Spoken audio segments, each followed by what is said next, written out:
Je suis rentré d'Europe en 81, donc ce n'est pas hier.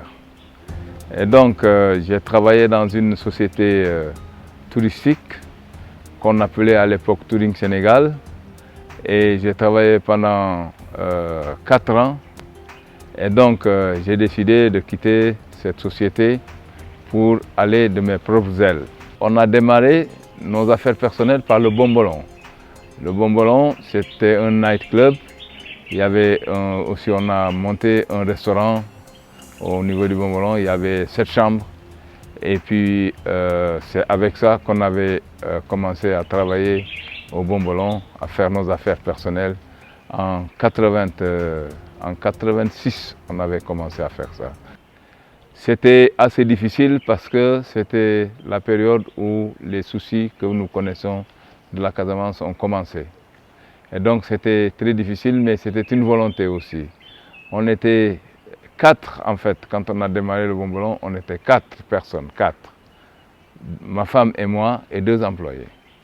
Mais après, on était plus de 17 employés et puis après, on a commencé à construire l'hôtel Kadian-Magne que vous connaissez. L'hôtel Kadian-Magne, on a commencé à construire cet hôtel en 92, en pleine crise casamançaise. On a essayé d'avoir des appuis pour trouver des financements, mais malgré ça, on n'a pas été soutenu par les institutions financières comme les banques et tout ça parce qu'ils nous disaient que non, ils ne vont pas mettre de l'argent dans une région en guerre.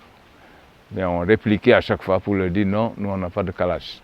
Notre calage c'est l'économie. Vous savez, quand on a démarré, comme on n'avait pas d'argent et tout ça, on n'avait pas de financement, on a ouvert 5 chambres par 5 chambres. On faisait même la cuisine, on servait les clients dans le couloir. On avait utilisé une chambre qui n'était pas prête pour mettre des cuisinières et tout ça pour préparer le petit déjeuner pour les clients. Et donc c'est pour te dire quel chemin on a traversé avant d'arriver là où Kadian-Magne est. Au départ, la mise à niveau était faite uniquement pour les entreprises de Dakar, mais quand on s'est impliqué dedans, on leur a dit non. La mise à niveau s'est faite aussi pour tout le Sénégal. Comme je l'ai dit tout à l'heure, au Bombolon, on n'était que 4. Maintenant, on a à l'hôtel Kadian-Magne plus de 70 personnes.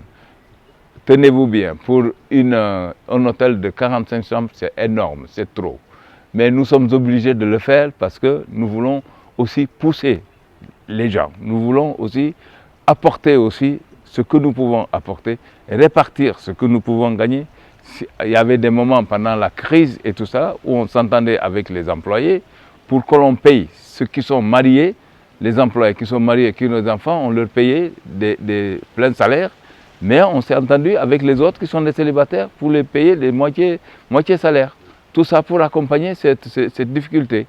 Après, évidemment, on leur a payé tout ce qu'on leur devait, ainsi de suite. Et donc, j'ai vu qu'avec l'appui de la mise à niveau, avec l'appui de tous ces organismes comme l'Union européenne, comme l'AFD et tout cela, on fait quelque chose. Et donc, ça nous a épaulés, ça nous a permis vraiment de relever le niveau de l'hôtel Kadian-Magne. Et c'est ce qu'il faut faire. L'argent n'est pas donné pour rester dans les poches ni rester dans les banques. C'est fait pour développer, pour faire de la qualité, pour occuper les gens. Je disais tout à l'heure, il y a au moins 70 personnes. On est aujourd'hui le meilleur employeur d'ici, en Casamance. Pourquoi? Parce que quand tu construis ça, tu as besoin de personnel pour travailler.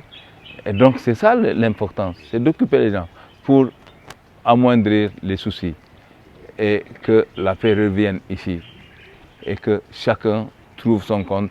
On ne vit pas mieux en Europe que chez nous, ce n'est pas possible. Je pense que quand on occupera les gens qui veulent aller en Europe parce qu'ils croient qu'ils vivront mieux ailleurs, ils resteront chez nous, ils resteront là et ils vont travailler pour que le monde soit, notre monde soit un monde paisible. En Casamance, c'était une région où il fait très bon vivre. Placer en orbite les entreprises dans la sphère de la compétition gagnante. Doper l'économie nationale et projeter notre pays dans l'espace des pays émergents dans les prochaines années, voilà donc résumé les ambitions du gouvernement du Sénégal à travers la mise en œuvre du programme national de mise à niveau des entreprises. Voyons plus loin ensemble, voyons plus grand et gagnons le pari de la compétitivité. Techifi, c'est possible.